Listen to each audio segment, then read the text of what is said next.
सुरवीत मंत्रा। आज की क्लास में अपना 11 क्लास का 9 चैप्टर स्टार्ट करने जा रहे हैं, that is hydrogen. Okay, it's a very simple chapter क्योंकि सिर्फ हमें हाइड्रोजन के बारे में ही पढ़ना है। तो hydrogen, as you know, hydrogen का एटॉमिक नंबर 1 होता है, मास नंबर भी आपका 1 होता है। तो हाइड्रोजन आप क्योंकि पीरियोडिक टेबल में उसका एटॉमिक नंबर 1 है, it is the simplest and lightest atom known in the final family of combined element. Okay, simplest और lightest element है सारे chemical elements में अगर जाना जाए तो, ठीक है, and constitutes about 92% of the universe. Universe में 92% present होता है. However, hydrogen exists as hydrogen gas, H2 gas की तरह exist करता है, तो the gas escape out कर जाती है एटमॉस्फेयर से। तो जो एटमॉस्फेयर में हाइड्रोजन की आपकी परसेंटेज है वो कम होती है और स्पेस में ज्यादा होती है, ठीक है। किसने डिस्कवर किया था hydrogen? Discovered by English chemist Henry Cavendish in 1766। Henry Cavendish ने 1766 में डिस्कवर किया था। And being a light gas, as I told you right now, hydrogen continuously escapes into space and found in low concentration in earth atmosphere because it is a light gas. It escapes into the it escapes from the environment, so its percentage in the atmosphere is very less. There are 3 isotopes of hydrogen. Hydrogen के 3 isotopes होते हैं, 1H1, 1H2 and 1H3. 1H1 को हम कहते हैं protium, 1H2 को हम कहते हैं ड्यूटेरियम, 1H3 को हम कहते हैं ट्राइटियम। ओके, तो 1H1 that is protium. Protium is a highly stable form, मतलब ये तीनों आइसोटॉप्स है, और आइसोटॉप्स होते हैं जिनका एटॉमिक नंबर सेम होता है लेकिन मास नंबर डिफरेंट होता है, ठीक है। तो ये हाईली स्टेबल होता है, it is non radio active, कोई रेडिएशन सबमिट नहीं करता, and it constitute about 99 to 98% of hydrogen gas. Hydrogen gas में जो आपका परसेंटेज है वो 1H1 आइसोटॉप का ज्यादा होता है, दैट इज प्रोटियम का ज्यादा होता है, दैट इज मेजॉरिटी ज्यादा होता है। 1H2 को हम कैपिटल डी से डिनोट करते हैं, इसको हम ड्यूटेरियम कहते हैं। It is also stable and it is also non-radioactive, and this constitute about 0.014% of hydrogen gas. Coming to the third one, that is 1H3, इसको हम ट्राइटियम कहते हैं। It is unstable, this is radioactive, unstable है, radioactive है, and emit low energy beta particle, and it is present in traces in hydrogen gas. hydrogen gas में traces में present होता है। For example, 1 in 10 raised to the power 17 part, 10 raised to the power 17 part में आपका इसका एक item present होता है ट्राइटियम का। तो आप यू कैन रिले कि कितना ट्रेस अमाउंट में ये प्रेजेंट होता है। Now coming to the position of hydrogen. Hydrogen की अगर मैं पोजीशन की बात करूं तो आपको पता है पूरे पीरियोडिक टेबल में हाइड्रोजन की पोजीशन डिफाइंड नहीं है। डिफाइंड नहीं है, क्यों नहीं है? बिकॉज हाइड्रोजन का एटॉमिक नंबर 1 होने से इसकी कॉन्फ़िगरेशन कितनी है? 1s1. So since it is having 1 electron in its outermost shell, it can be placed in group 1. Group 1 के एलिमेंट्स में आपको पता है उनकी वैलेंस शेल में कितना इलेक्ट्रॉन होता है? 1 इलेक्ट्रॉन होता है। So it can be placed here because hydrogen is having 1 electron in its outermost shell. Since it is 1 electron short of noble gas configuration, that is helium. Helium का कितना होता है? 1s2, and it is 1 electron short, so it can be placed in group 17 also. इसको हम group 17 में रख सकते हैं क्योंकि group 17 के elements में valence shell में 7 electron and they are also 1 electron short of the noble gas configuration, so we can place the hydrogen over here also. But जो हाइड्रोजन है, हाइड्रोजन की प्रॉपर्टीज ग्रुप 1 से भी सिमिलैरिटी शो करती हैं, group 17 से भी कुछ सिमिलैरिटी शो कर सकती हैं, and they differ also. Group 1 की एलिमेंट्स की जो प्रॉपर्टी है उससे हाइड्रोजन की प्रॉपर्टी डिफर करती है, ग्रुप 17 के जो एलिमेंट्स की प्रॉपर्टी है उनसे भी हाइड्रोजन की प्रॉपर्टी डिफर करती है। तो सिमिलैरिटीज भी हैं, डिफरेंसेस भी हैं। So the position is not defined क्योंकि हम उसे ग्रुप 1 में भी नहीं रख सकते, ग्रुप 17 में भी रख सकते। 2 ऑप्शंस इसके पास थे क्योंकि ये रिजेंबल कर रहा अपनी कॉन्फ़िगरेशन से। एक इलेक्ट्रॉन होने की वजह से इसको हम ग्रुप 1 में रख सकते हैं, एक इलेक्ट्रॉन की कमी होने की वजह से इसको हम ग्रुप 17 में भी रख सकते हैं। सो ये भी डिस्कशन चला था कि ग्रुप जो हाइड्रोजन है, हाइड्रोजन को एक सेपरेट ग्रुप में रखा जाए। तो इसको क्योंकि इसमें वैलेंस शेल में एक इलेक्ट्रॉन है इसलिए इसको ग्रुप 1 के ऊपर रख दिया। However it is not the member of group 1, that is why we are studying the hydrogen separately. हम एस ब्लॉक के साथ नहीं पढ़ रहे, हम पी ब्लॉक के साथ नहीं पढ़ रहे, हम हाइड्रोजन को सेपरेटली पढ़ रहे हैं, ठीक है। तो हाइड्रोजन की पोजीशन डिफाइंड नहीं है। देन आइसोटॉप्स का आई डिस्कस्ड हियर, आइसोटॉप्स की सारी properties. Now will come to the preparation of hydrogen कि अब हम हाइड्रोजन को प्रिपेयर कैसे करेंगे। So next we have is preparation of dihydrogen। ये हम H2 को प्रिपेयर कैसे करेंगे? नंबर 1, आप लोगों ने पहले भी पढ़ रखा है कि अगर हम किसी भी मेटल की एसिड के साथ रिएक्शन कराते हैं तो हाइड्रोजन गैस प्रोड्यूस होती है। फॉर एग्जांपल मैग्नीशियम की H2SO4 से रिएक्शन कराई तो MgSO4 बनेगा along with the release of hydrogen। Magnesium की लेट्स से HCl के साथ रिएक्शन करा रहे हैं तो बनेगा MgCl2 along with the release of hydrogen, ठीक है। या फिर जिंक की एसिड के साथ रिएक्शन करा रहे हैं ZnSO4 प्लस हाइड्रोजन, या जिंक की अगर हम किसी भी एल्कली के साथ रिएक्शन कराते हैं तो एल्कली वाटर सॉल्युबल बेस होता है, तो उससे आपका क्या बनता है sodium zincate Na2ZnO2 along with the release of hydrogen, ठीक है। तो हम ये भी कह सकते हैं कि अगर इलेक्ट्रोकेमिकल सीरीज में हाइड्रोजन के जो ऊपर वाले मेटल्स से अगर मैं रिएक्शन कराऊंगी तो वो डिस्प्लेस कर देंगे हाइड्रोजन को and will result in the liberation of hydrogen. Then number third we have is electrolysis of water. अगर हम वाटर का इलेक्ट्रोलाइसिस कराते हैं थोड़ा सा अगर हम एसिड डाल के उसका इलेक्ट्रोलाइसिस कराते हैं तो क्या होता है H2 will break down into H2 and O2। कैसे, how will represent this reaction? H2O है तो उसमें कौन से आयन है, H पॉजिटिव और OH नेगेटिव आयन है ना। आप लोगों को पता है एनोड और कैथोड इलेक्ट्रोलाइसिस में हम दो इलेक्ट्रोड्स लेते हैं, एनोड पे हमेशा ऑक्सीडेशन होता है और एनोड की तरफ कौन मूव करते हैं, एनायंस। तो एनायंस कौन है, OH नेगेटिव। एनायंस मूव करेंगे किसकी तरफ, एनोड की तरफ, they lose the electron, electron को लूज करेंगे and will convert into water H2O plus O2 after losing the 4 electrons. Cathode पे क्या होगा, कैथोड पे कैटायंस मूव करते हैं, कैटायन कौन है, solution H plus ion and they will gain the electron with the release of hydrogen gas, okay. So cathode पे आपकी कौन सी गैस रिलीज होगी, हाइड्रोजन गैस रिलीज होगी। Then next we have is, this is very very important, by passing steam over red hot Coke.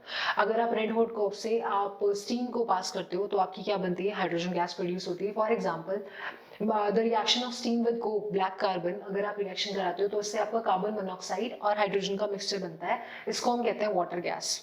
Water gas कहते हैं और इसको हम सिंथेटिक गैस या सिन गैस भी कहते हैं, since it is used for the production of many of the organic compounds, carbon monoxide और हाइड्रोजन, इसलिए इसको वाटर गैस या फिर सिन गैस कहते हैं। और इस प्रोसेस को हम कहते हैं coal gasification, that means the reaction of steam with black carbon, okay. From natural gas से भी हम हाइड्रोजन को प्रोड्यूस कर सकते हैं। कैसे, for example natural gas consist majority of methane, methane की अगर हम स्टीम से रिएक्शन कराते हैं निकल के प्रेजेंस में, which act as a catalyst and at a temperature of 1270 kelvin, then there is a production of carbon monoxide and hydrogen, that is a synthetic gas, okay. Now the liberation of hydrogen can be maximised अगर हम इसी carbon monoxide की water से यानी कि steam से reaction करा दें and in the presence of catalyst that is iron chromate और 673 केल्विन पर, then this results in the liberation of carbon dioxide and hydrogen. तो यहाँ पे हम मैक्सिमाइज कर सकते हैं किसका यील्ड, हाइड्रोजन के लिबरेशन का यील्ड मैक्सिमाइज कर सकते हैं and this reaction is called water gas shift reaction, water gas shift reaction, okay. The next we have is the properties of hydrogen. Properties of hydrogen, physical properties, number 1 that it is a odorless, tasteless and colorless gas। कोई smell नहीं होती, कोई colour नहीं होता, कोई test नहीं होता इस गैस का। It is the lightest gas as you know and it is highly inflammable, okay. Number 3, it is practically insoluble in water and neutral towards litmus, ना ही acidic nature है ना ही basic nature। Now coming to the chemical properties, first of all chemical properties की अगर मैं बात करूँ तो hydrogen का जो बॉन्ड है वो काफी स्ट्रॉन्ग होता है। So hydrogen is inert at room temperature पे inert होती है। However, if we will heat it to a temperature range of around 2000 Kelvin, then it will dissociate into its constituent atoms, okay. So for the reaction of hydrogen to take place with any other element or any other molecule, then the temperature should be high or it will require a catalyst, okay. Number 2, it is combustible, that means it will react with hydrogen with oxygen, then it results in the formation of water and the reaction is highly exothermic, that means there is a release of large amount of energy, so it is combustible and inflammable gas. Number 3, reaction with metals, if it will react with hydrogen will react with metals, that means electropositive ones, then they react at a temperature range of 573 Kelvin and there is a formation of metal hydrides. For example, sodium is reacting with hydrogen, it is forming sodium hydride, and calcium is reacting with hydrogen, it is forming calcium hydride. The next with reaction with halogens के साथ fluorine, chlorine, bromine, iodine. The reaction of hydrogen with fluorine is so violent, it will not react any catalyst or any heat.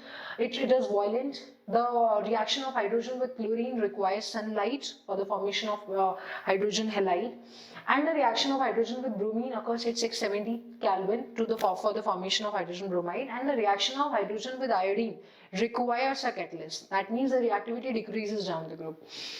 The next reaction with nitrogen, when hydrogen will combine with nitrogen, it will result in the formation of ammonia, and this is called Haber process. Haber process में nitrogen और hydrogen का पूरा apparatus होता है industries में. Hydrogen और nitrogen combine करते हैं और अमोनिया बनाते हैं. And the temperature and the pressure, temperature 673 kelvin and the temperature pressure 200 atmosphere, यानी कि लो टेम्परेचर और हमें हाई प्रेशर चाहिए होता है. ठीक है. And it requires a catalyst, iron as a catalyst, and here molybdenum act as a promoter. Okay, the next and the last one, that is the chemical properties of hydrogen में hydrogenation. Number one we have is hydroformylation. Olefins पे अगर हम hydrogen और carbon monoxide की reaction कराते हैं, then there is a formation of aldehyde. They get converted, olefins get converted into aldehydes, and since there is a introduction of formaldehyde group, it is called hydroformylation. Okay, which when reduced with hydrogen results in the formation of alcohol. Okay, तो आप लोगों ने पहले भी reaction पढ़ रखी है कि वेजिटेबल ऑयल्स की, यानी कि एल्कीन्स पे अगर हम हाइड्रोजन से रिएक्शन कराते हैं तो वो किस में, घीज में कन्वर्ट हो जाती हैं. तो वेजिटेबल ऑयल हाइड्रोजनेशन निकल 473 केल्विन पे, तो आपका solid fat that is hydrogenated oils में कन्वर्ट हो जाता है. ठीक है, तो ये था हमारा क्या properties of hydrogen. Then we'll start next with our hydrides. The next topic we have is hydrides. Hydrides क्या होते हैं? जब आपके मेटल्स किसके साथ कंबाइन होते हैं? हाइड्रोजन के साथ कंबाइन होते हैं, तो वो हाइड्राइड्स बनाते हैं. और हाइड्रोजन में हाइड्रोजन की ऑक्सीडेशन स्टेट -1 होती है. ठीक है, तो जो हाइड्राइड्स होते हैं वो कितने तरह के होते हैं? हाइड्राइड्स 3 तरह के होते हैं. Ionic hydride, covalent hydride, metallic hydride, या फिर नॉन स्टोइशियोमेट्री हाइड्राइड, या इसको हम कहते हैं इंटरस्टिशियल हाइड्राइड्स. ठीक है, तो हाइड्राइड्स को 3 कैटेगरीज में क्लासिफाई किया गया. तो अभी क्लासिफिकेशन किया है तो ये हाइड्राइड्स कुछ सर्टेन एलिमेंट्स ही बनाते होंगे. फॉर एग्जांपल आयनिक हाइड्राइड्स है, तो आयनिक हाइड्राइड्स कौन बनाते हैं? ज्यादातर एस ब्लॉक के एलिमेंट आपके आयनिक हाइड्राइड्स बनाते हैं. जब एस ब्लॉक के एलिमेंट जो कि बहुत ज्यादा इलेक्ट्रोपॉजिटिव होते हैं कैरेक्टर में, वो हाइड्रोजन के साथ मिलके कौन सा हाइड्राइड बनाते हैं? आयनिक हाइड्राइड बनाते हैं. फॉर एग्जाम्पल लिथियम हाइड्राइड, हमने अगर ग्रुप 1 के एलिमेंट्स ले लिए, lithium hydride, sodium hydride, potassium hydride, rubidium hydride, caesium hydride. ठीक है, अब इन हाइड्राइड्स की जो थर्मल स्टेबिलिटी है वो नीचे जाने पे डिक्रीज होती है. क्यों? क्योंकि आपका थर्मल स्टेबिलिटी का मतलब होता है हीट करने पे डिकम्पोज हो जाते हैं. तो क्योंकि नीचे जाने पे केटायन का साइज बढ़ता जाता है, बॉन्ड वीक होता जाता है, इसकी वजह से इनके नीचे जाने पे थर्मल स्टेबिलिटी क्या होती जाती है? आपकी डिक्रीज होती जाती है. ठीक है, ये क्या होते हैं? सॉलिड्स होते हैं जिनका हाई मेल्टिंग पॉइंट होता है. And the hydrides of beryllium, that is beryllium hydride, and these are the elements of group 2, so they will form BeH2. And magnesium hydride, that is MgH2. इनमें covalent polymeric structure होता है. ठीक है, beryllium hydride और magnesium hydride का. They react explosively with water. मतलब ये जो एस ब्लॉक के एलिमेंट्स हाइड्रोजन के साथ कंबाइन होकर हाइड्राइड्स बनाते हैं, वाटर के साथ कंबाइन करते हैं explosively, and they form hydroxide with the liberation of hydrogen gas. For example lithium hydride is reacting with water, then what is forming? Lithium hydroxide and hydrogen gas is releasing. And then the complex metal hydrides can be prepared with the help of these complex metal hydrides like lithium aluminium hydride या फिर sodium borohydride या फिर lithium borohydride. इनको हम बहुत सारी inorganic reactions में या फिर organic reactions में हम as a reducing agent use करते हैं. किसको? lithium aluminium hydride को, sodium borohydride को. तो ये क्या होते हैं? complex metal के hydride होते हैं. इनको prepare कैसे करते हैं? lithium hydride की हमने किससे reaction कराई? polymeric aluminium chloride से reaction कराई, तो आपका बनता है lithium aluminium hydride, which is a reducing agent in the organic chemistry for the synthesis of most of the compounds. Then lithium hydride is reacted with diborane, that is B2H6, boron ka hydride. This is the hydride of boron, and what is forming is lithium borohydride. Okay, तो ये था किसका? Ionic hydrides का. Then coming to the covalent hydrides. Covalent hydrides कौन बनाते हैं? P block के elements. ज्यादातर पी ब्लॉक के एलिमेंट्स आपके कोवेलेंट हाइड्राइड्स बनाते हैं. फॉर एग्जांपल पी ब्लॉक का 14 ग्रुप का एलिमेंट है कार्बन. कार्बन हाइड्रोजन के साथ मिलकर CH4 बना रहा है. 15 ग्रुप का, that is the P block element. 15 group का आपका नाइट्रोजन हाइड्रोजन के साथ मिलकर अमोनिया बना रहा है, वाटर बना रहा है, हाइड्रोजन फ्लोराइड बना रहा है. ठीक है, तो ये क्या है? ये पी ब्लॉक के एलिमेंट्स हैं. पी ब्लॉक के एलिमेंट्स हाइड्रोजन के साथ कंबाइन होकर क्या बना रहे हैं? आपके हाइड्राइड्स बनाते हैं. इनको हम कोवेलेंट हाइड्राइड्स कहते हैं. अब जो ये आपके कोवेलेंट हाइड्राइड्स है, इनका फर्दर क्लासिफिकेशन किया गया है किसमें? इलेक्ट्रॉन डेफिशिएंट हाइड्राइड्स में, इलेक्ट्रॉन रिच हाइड्राइड्स में, इलेक्ट्रॉन प्रिसाइज हाइड्राइड्स में. इलेक्ट्रॉन डेफिशिएंट हाइड्राइड्स ऐसे कोई भी हाइड्राइड्स जिनमें आपका सेंट्रल एटम का जो ऑक्टेट है वो कंप्लीट नहीं है. फॉर एग्जांपल आपका है BH3, आप ले लीजिए बोरोन हाइड्राइड BH3. उस केस में बोरोन के पास कितने इलेक्ट्रॉन है, 6 इलेक्ट्रॉन है, जबकि 8 होने चाहिए।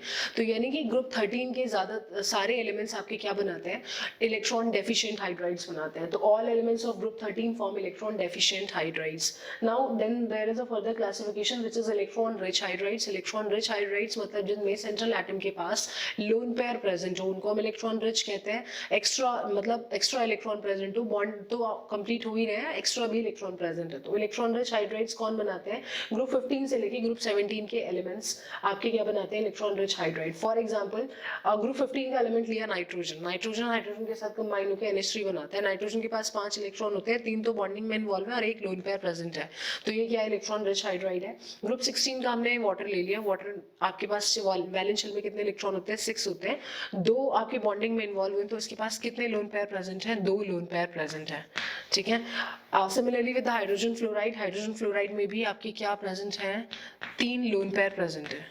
ओके तो ये क्या है, ये इलेक्ट्रॉन रिच हाइड्राइड्स हैं because they have lone pair of electrons. Now coming to the third classification of covalent hydride, that is electron precise hydrides. Electron precise जिनमें एक मतलब जितने चाहिए हो उतने ही इलेक्ट्रॉन्स प्रेजेंट हैं। For example CH4, CH4 is electron precise hydride. Why so, because carbon के पास 4 इलेक्ट्रॉन होते हैं और वो चारों ही बॉन्डिंग में इन्वॉल्व है।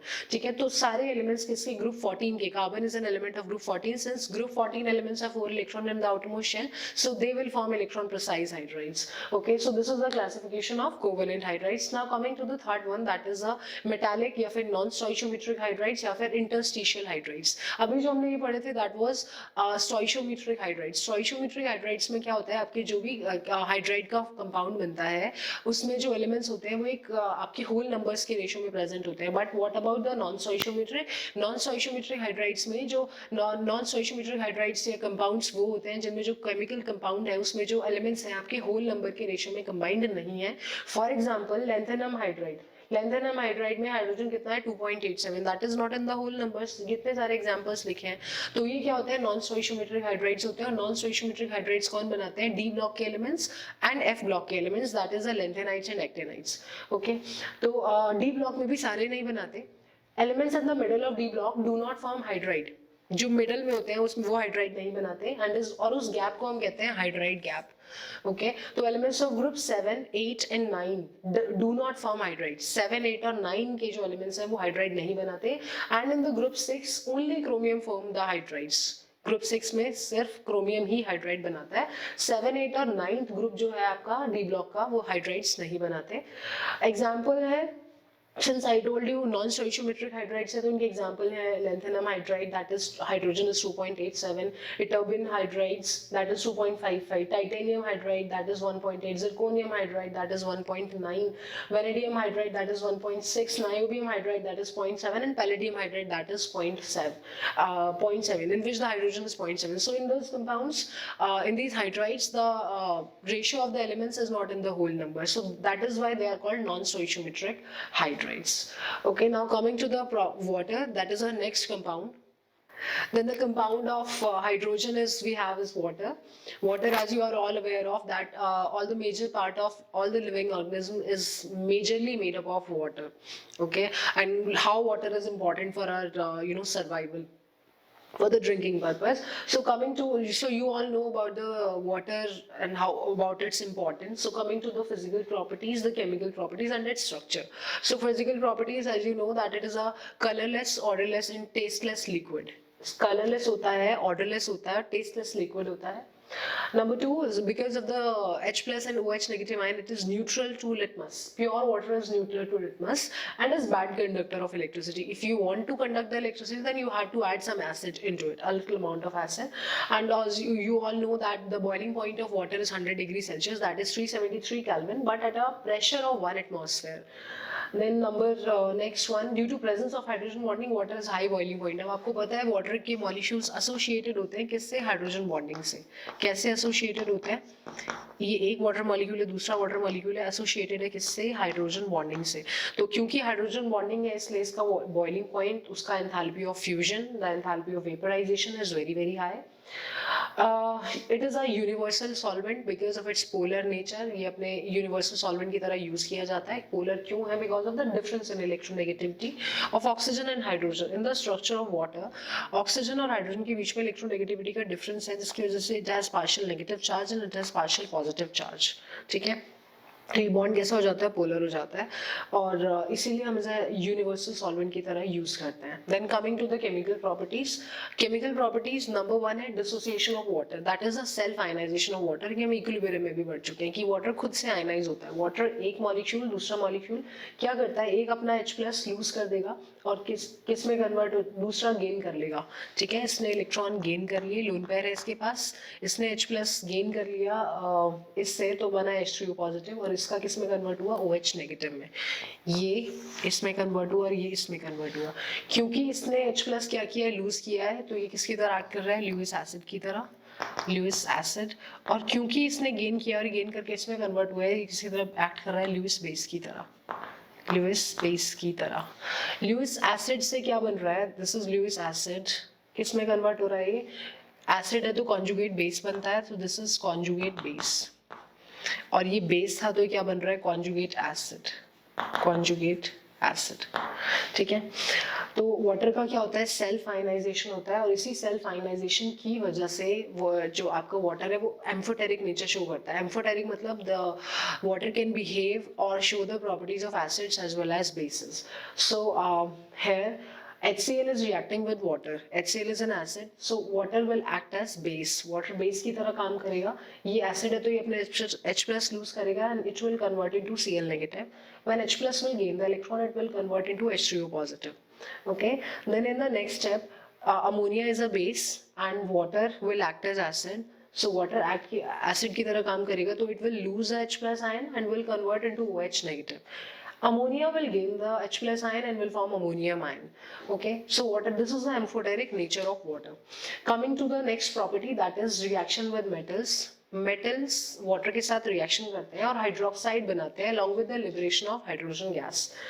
सोडियम वाटर के साथ रिएक्शन करके NaOH plus liberating hydrogen gas. Magnesium water के साथ रिएक्शन करके magnesium oxide plus liberating hydrogen gas. The next one, reaction with oxides. अगर मेटल के ऑक्साइड वाटर के साथ रिएक्शन करते हैं तो वो बेस बनाते हैं, और अगर नॉन मेटल के ऑक्साइड वाटर के साथ रिएक्शन करते हैं तो वो एसिड बनाते हैं. मेटल के ऑक्साइड बेस होते हैं, वाटर के साथ रिएक्शन करके वो बेस बना लेते हैं. नॉन मेटल के ऑक्साइड एसिडिक होते हैं, वाटर के साथ रिएक्शन करके वो एसिड बनाते हैं. That is the sulphurous acid and the sulphuric acid. Then next property we have is hydrolysis of compounds. कि अगर वाटर किन्हीं भी कंपाउंड्स के साथ, for example hydrides, nitrides, carbides, इनके साथ रिएक्शन करता है तो वो उनको हाइड्रोलाइज करता है. हाइड्रोलाइज करता है तो कैल्शियम हाइड्रोलाइज, इसका हाइड्रोजन, दो हाइड्रोजन है वो किससे रिप्लेस हो जाएंगे? OH से. So it will form calcium hydroxide along with the liberation of hydrogen gas. Aluminium nitride का हाइड्रोलिसिस होता है तो एल्यूमिनियम हाइड्रोक्साइड बनता है, दैट इज AlOH का thrice along with the release of ammonia. Magnesium nitride Mg3N2, इसका hydrolysis होता है तो magnesium hydroxide along with the release of ammonia. ठीक है, then the next one and the last chemical properties hydrates. Hydrates में क्या? Hydrates जब भी वाटर मॉलिक्यूल, कुछ जो आपके सॉल्ट सॉल्यूशन होते हैं, वाटर में सॉल्ट सॉल्यूशन होते हैं, उसमें जो कुछ सॉल्ट है वो क्रिस्टलाइज होते हैं एज अ हाइड्रेट्स, कि उनमें water molecule as a water of crystallisation present होता है. तो वो तीन तरह के होते हैं, कॉम्प्लेक्स कंपाउंड्स, इंटरस्टिशियल वाटर, और फिर आपका नेक्स्ट वन है कि इसमें हाइड्रोजन बॉन्डिंग होती है. कॉम्प्लेक्स कंपाउंड्स जिसमें वाटर जो है वो अपना लोन पेयर डोनेट करता है ट्रांजिशन एलिमेंट के एम्प्टी डी ऑर्बिटल में और कॉम्प्लेक्स बनाता है. फॉर एग्जाम्पल NiH2 का 6 2 पॉजिटिव, जहाँ पे 6 इसका कोऑर्डिनेशन नंबर है, ये कॉम्प्लेक्स कंपाउंड है. और कॉम्प्लेक्स कंपाउंड कब बनता है? जो कोऑर्डिनेट बॉन्ड की शेयरिंग से बनता है, और कोऑर्डिनेट बॉन्ड लोन पेयर की शेयरिंग से बनता है. तो NiH2 का 6 2 positive, this is one complex compound which is a hydrate, complex hydrate. lithium penta aqua lithium, penta aqua lithium, ये आपका एक क्या है? आपका कॉम्प्लेक्स है, कॉम्प्लेक्स हाइड्रेट. और then we have hexa aqua chromium. hexaquachromium. This is another complex hydrate. Then the next one, interstitial water. Interstitial water in which the water occupies some of the interstitial sites in the salt structure. मतलब किसी भी ionic solid में आपका अगर कोई भी water molecule interstitial site को occupy कर लेते हो तो उसको हम क्या कहते हैं? Interstitial water. That is BaCl2.2H2O, where 2H2O is a water of crystallization. Then in the next one, copper sulphate का एक्वा सॉल्यूशन है, दैट इज CuSO4.5H2O में क्या हो रहा है, इसमें जो 4 वाटर मॉलिक्यूल हैं वो तो एसोसिएट हो रहे हैं, कॉम्प्लेक्स बना रहे हैं किसके साथ? कॉपर के साथ. जो एक वाटर मॉलिक्यूल बचा हुआ है वो आयनाइजेशन स्फीयर में ऑक्सीजन के साथ क्या कर रहा है? हाइड्रोजन बॉन्डिंग शो कर रहा है. ठीक है, तो ये आपके क्या है? टाइप्स ऑफ हाइड्रेट्स हैं. Then now coming to the structure of water. Water के अगर हम स्ट्रक्चर की बात करें तो वाटर का स्ट्रक्चर में आपका फॉर्मूला क्या होता है? H2O होता है, ऑक्सीजन और हाइड्रोजन. ठीक है, ऑक्सीजन और हाइड्रोजन. इसमें ये बॉन्ड पोलर होता है. पोलर क्यों होता है? क्योंकि ऑक्सीजन और हाइड्रोजन के बीच में इलेक्ट्रोनेगेटिविटी का डिफरेंस होता है, जिसकी वजह से इसमें पार्शियल नेगेटिव और इसमें पार्शियल पॉजिटिव चार्ज आता है. गैसियस फेज में ये जो OH बॉन्ड लेंथ है that is 95.7 picometre gaseous state में, इन गैसियस स्टेट. और ये जो बॉन्ड एंगल होता है दैट इज 104.5 डिग्री. 104.5 डिग्री ये बॉन्ड एंगल होता है आपका किसमें? वाटर के स्ट्रक्चर में. ठीक है, वाटर के इस केस में ऑक्सीजन और हाइड्रोजन के बीच में बॉन्ड बन रहा है. कैसे बन रहा है? ऑक्सीजन के पास आपको पता है 6 इलेक्ट्रॉन होते हैं वैलेंस शेल में, तो 2 तो बॉन्डिंग में इन्वॉल्व हो रहे हैं और 2 जो इलेक्ट्रॉन है वो 2 लोन पेयर की फॉर्म में रहेंगे. ठीक है, 1 2 3 4 5 6 6 इलेक्ट्रॉन होते हैं, 2 तो बॉन्डिंग में इन्वॉल्व है और 2 एज अ लोन पेयर रहेंगे. 4 electron as a lone pair रहेंगे. ठीक है, और इनके बीच का जो बॉन्ड एंगल होगा दैट इज 104.5 डिग्री और इनकी जो बॉन्ड लेंथ होगी दैट इज 95.7 पिकोमीटर. किसमें? गैसियस स्टेट में. ये लोन पेयर है, ये बॉन्ड पेयर है. लोन पेयर में रिपल्शन है, लोन पेयर बॉन्ड पेयर में रिपल्शन है, जिसकी वजह से बॉन्ड्स बेंड हो जाते हैं और उनकी शेप होती है बेंड. ठीक है, तो ये था हमारा किसके बारे में? वाटर के बारे में. Now will study about hard water and soft water. Now coming to hard water and soft water, you all are aware what is hard water and what is soft water. नहीं पता है तो जरा देख लेते हैं इसके बारे में. हार्ड वाटर क्या होता है? हार्ड वाटर में soluble salt होते हैं कैल्शियम के, मैग्नीशियम के, in the form of chlorides, sulphates या फिर आपके बाइकार्बोनेट्स. यानी कि हार्ड वाटर में क्या होता है? soluble salt of कैल्शियम और मैग्नीशियम के soluble salt प्रेजेंट होते हैं. और सॉल्ट किस फॉर्म में होते हैं? आपके क्लोराइड्स के सल्फेट में, यानी कि Cl नेगेटिव की फॉर्म में, सल्फेट के साथ SO4 में, या फिर आपके bicarbonate that is HCO3 negative, इसकी फॉर्म में आपके क्या होते हैं? सॉल्ट प्रेजेंट होते हैं.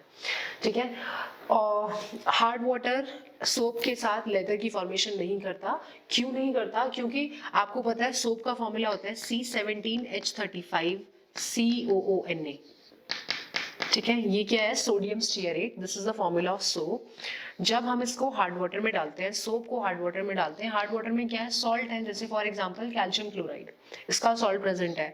तो ये क्या ये जो सॉल्ट है, soluble salt है, ये सोप के साथ क्या बना लेता है? एक प्रेसिपिटेट बना लेता है, insoluble precipitate, that is called C17H35COO का ट्वाइस, C17H35CO का ट्वाइस Ca प्लस NaCl. ठीक है, और ये क्या बन जाता है? आपका इनसॉल्युबल सब्सटेंस बन जाता है, जिसको हम प्रेसिपिटेट कहते हैं. ठीक है, और इसको हम स्कम भी कहते हैं, SCUM, which interferes in the cleaning action of soap. तो जब तक ये सारे कैल्शियम आयन खत्म नहीं हो जाएंगे तब तक ये स्कम ही बनता रहेगा और यही स्कम क्लीनिंग एक्शन में इंटरफेयर करेगा. तो इसलिए हार्ड वाटर सोप के साथ काम नहीं करता है. And what is soft water? Soft water contain light metal के ions, for example Na+ ion. ठीक है, तो हार्ड वाटर में कैल्शियम और मैग्नीशियम के सॉल्ट प्रेजेंट होते हैं in the form of chloride, sulphate, bicarbonate. And hard water does not work in the soap. Why? Because it will form scum with the soap molecule. Soap molecule के साथ scum बनाता है, which interferes in the cleaning action of soap. And soft water contain light metal के ions. ठीक है, light salts present होते हैं. Now, if the hardness of water is removed only by boiling, अगर हम water को boil कर रहे हैं और उसकी hardness remove हो रही है तो हम उसे temporary hardness कहते हैं. ठीक है. And if it is not removed by boiling, then it is called permanent hardness. So there are certain methods that how we'll convert, how we'll remove the temporary hardness or the permanent hardness. So depending on, there are two techniques which are there in the temporary hardness. Number one is the boiling. जो temporary hardness होती है bicarbonates की वजह से. Calcium और magnesium की bicarbonate अगर water में प्रेजेंट है, उसकी वजह से आपकी क्या होती है, temporary hardness. Permanent hardness, calcium और मैग्नीशियम की सॉल्ट प्रेजेंट है, लेकिन किसकी फॉर्म में, क्लोराइड्स की फॉर्म में और सल्फेट्स की फॉर्म में, उसकी वजह से आपकी क्या होती है, परमानेंट हार्डनेस होती है. फॉर एग्जाम्पल जैसे बॉइलिंग में मैग्नीशियम बाइकार्बोनेट का फॉर्मूला MgHCO3 का ट्वाइस. जब आप इसे हीट करते हो यानी कि बॉइल करते हो, तो ये किस में कन्वर्ट हो जाता है, ये जो आपका सॉल्युबल मैग्नीशियम बाइकार्बोनेट था, ये इनसॉल्युबल मैग्नीशियम हाइड्रोक्साइड में कन्वर्ट हो जाता है along with the release of CO2. So this, अगर ये इनसॉल्युबल मटेरियल हमें मिल गया तो हम फिल्टर करके इसको सेपरेट आउट कर देंगे and our water will be soft. Now coming to the, उसमें किसका भी सॉल्ट प्रेजेंट है, कैल्शियम का भी है. तो कैल्शियम बाइकार्बोनेट को जब आप हीट करते हो तो it will, this is soluble, calcium bicarbonate is soluble, and after heating it will convert into calcium carbonate which is insoluble along with the release of CO2 and water. ठीक है. तो इस जो इनसॉल्युबल पार्ट है इसको आप filter of कर दीजिए and your water will be soft. So this comes under temporary hardness when we boil the water. Now number 2 is Clark's method. Clark's method में हम क्या करते हैं, calculated amount of lime is added to the water. Water में हम calculated amount डालते हैं किसका, lime का, that is calcium hydroxide. Calcium hydroxide को आप डाल रहे हो और सॉल्यूशन में यानी कि वाटर में आपके पास क्या है, कैल्शियम बाइकार्बोनेट, मैग्नीशियम बाइकार्बोनेट. तो कैल्शियम बाइकार्बोनेट कैल्शियम हाइड्रोक्साइड के साथ रिएक्ट करके क्या बनाएगा, CaCO3 बनाएगा, calcium carbonate which is insoluble, that we have seen in the above procedure or the above method, that is the boiling. तो calcium carbonate precipitate out होगा और आपका वाटर बनेगा. तो जो आपका वाटर होगा that will be salt because the calcium is precipitated out in the form of calcium carbonate and that can be filtered of. Magnesium bicarbonate, soluble magnesium bicarbonate will convert into insoluble calcium carbonate and that can be filtered off, and the magnesium hydroxide. Okay, so these are the two methods of removing temporary hardness of water. Coming to the permanent hardness, there are 4 methods in permanent hardness. How we can remove the permanent hardness, in which the number 1 is treatment with washing soda. जब आप permanent hardness होती है किस वजह से, chlorides की वजह से, यानी कि कैल्शियम और मैग्नीशियम के क्लोराइड्स या फिर सल्फेट्स की वजह से. तो जब आप वॉशिंग सोडा से ट्रीट करते हो, M is a metal, MCl2 MSO4, ठीक है. अगर सोडियम कार्बोनेट के साथ ट्रीट करोगे तो मेटल कार्बोनेट में कन्वर्ट हो जाता है, प्रेसिपिटेट बन जाता है, मेटल कार्बोनेट बन जाएगा और सॉल्यूशन में आपके कौन से आयंस पास हो जाएंगे, Na पॉजिटिव आयंस. और अगर वाटर में Na+ आयन पास है तो that water is not hard, that is soft water and these two can be filtered off. Okay. Number 2 is Calgon's method. Calgon's method में हम क्या करते हैं, sodium hexametaphosphate which is Na6P6O18, इसका नाम, इसका ट्रेडिशनल नेम होता है आपका क्या, या ट्रेड नेम आपका क्या होता है, कैल्गन होता है. ठीक है. Sodium hexametaphosphate. इस कैल्गन मेथड में क्या होता है, आयंस आर एक्सचेंज.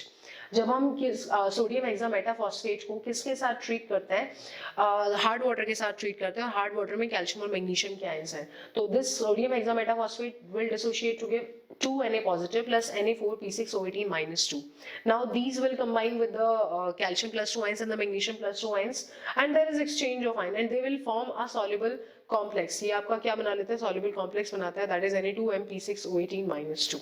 ठीक है. तो जो भी आपके कैल्शियम आयन से या फिर मैग्नीशियम आयन थे वो तो किस में चलेगा, उन्होंने कॉम्प्लेक्स बना रही है और सॉल्यूशन में आपके कौन से आयंस बचे, Na+ आयंस बचे. So your water will be soft. Now number 3 is ion exchange method या फिर जियोलाइट या फिर परम्यूटेड प्रोसेस हम इसे कहते हैं.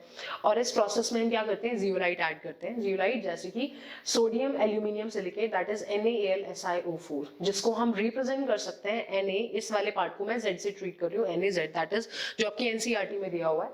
Na और AlSiO4 को मैंने Z से ट्रीट किया है. This is sodium aluminium silicate. जब हम सोडियम सॉरी एल्यूमिनियम सिलिकेट को किसके साथ ट्रीट करते हैं, हार्ड वाटर के साथ ट्रीट करते हैं. और हार्ड वाटर में कौन से आयंस हैं, कैल्शियम प्लस 2 और मैग्नीशियम प्लस 2 आयंस हैं. तो इनमें आयंस का एक्सचेंज होता है. NaZ M+2 के साथ ट्रीट करते हैं तो ये बनाता है, ये Z इज AlSiO4, ठीक है। तो इस पे कितना चार्ज है, AlSiO4 पे -1 है, इस पे +2 है, तो जो फॉर्मूला बनेगा आपका MZ2 बनेगा। अलॉन्ग विद जो Na+ है वो आपके सॉल्यूशन में पास हो जाएंगे, और क्योंकि सॉल्यूशन में Na+ पास हो रहे हैं, जो आपके कैल्शियम और मैग्नीशियम आयन थे वो कंबाइन हो रहे हैं किसके साथ, सिलिकेट के साथ, तो आपका वाटर क्या हो रहा है, सॉफ्ट हो रहा है।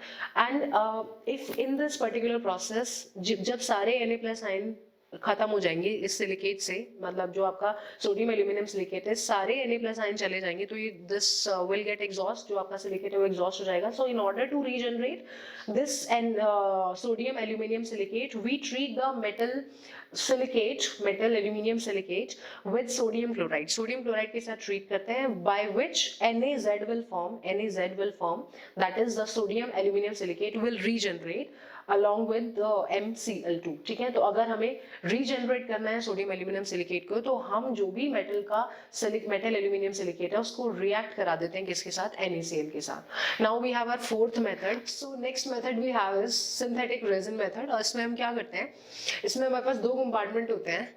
वन कंपार्टमेंट में आपका केटायन एक्सचेंज रेजिन होता है, दूसरे कंपार्टमेंट में आपका एनायन एक्सचेंज रेजिन होता है, ठीक है। केटायन एक्सचेंज रेजिन में क्या होता है, दो कंपार्टमेंट हैं आपके, ठीक है। ये आपका केटायन एक्सचेंज रेजिन है और ये आपका एनायन एक्सचेंज रेजिन है। केटायन एक्सचेंज रेजिन में जो कंपाउंड्स फिल्ड होते हैं, जो रेजिन होता है, they have acidic groups like COH और SO3H attached to large hydrocarbon chain. For example, RCOH और SO3OH ये ग्रुप्स लगे होते हैं, these are the acidic groups. And what will happen, और दूसरे वाले कंपार्टमेंट में क्या होता है, दूसरे वाले कंपार्टमेंट में they have basic groups like OH, और जो OH लगा होता है वो substituted होता है ammonium hydroxides and are represented as RNH3OH, ठीक है। तो इस वाले कंपार्टमेंट में आपका एनायन एक्सचेंज रेजिन है, इस वाले में एनायन केटायन एक्सचेंज रेजिन है। और केटायन एक्सचेंज रेजिन से जब आप वाटर को पास करोगे तो इस वाले कंपार्टमेंट में, तो आपके पास इस वाले रेजिन में क्या है, RCOH, ठीक है, और वाटर में कैल्शियम +2 आयंस है। तो व्हाट विल हैपन, ये केटायन एक्सचेंज कर लेगा एसिडिक ग्रुप के साथ, मतलब इसका हाइड्रोजन रिप्लेस कर देगा और केटायन आ जाएगा। तो आपको क्या बनेगा, RCO का twice calcium and +2H positive +2Cl negative. तो जो आपके केटायन थे हार्ड वाटर में, वो एक्सचेंज हो गए किसके साथ, H+ के साथ एक्सचेंज हो गए, ठीक है। And when you will pass this water into the anion exchange resin, so what will happen, इस वाले कंपार्टमेंट में आपके जो एनायनिक ग्रुप है वो एक्सचेंज हो जाएंगे। तो अब आपका एनायनिक ग्रुप क्या है, आपका Cl negative, RNH3OH which is in this compartment, Cl negative के साथ एक्सचेंज होगा और बनाएगा RNH3Cl + OH नेगेटिव, ठीक है।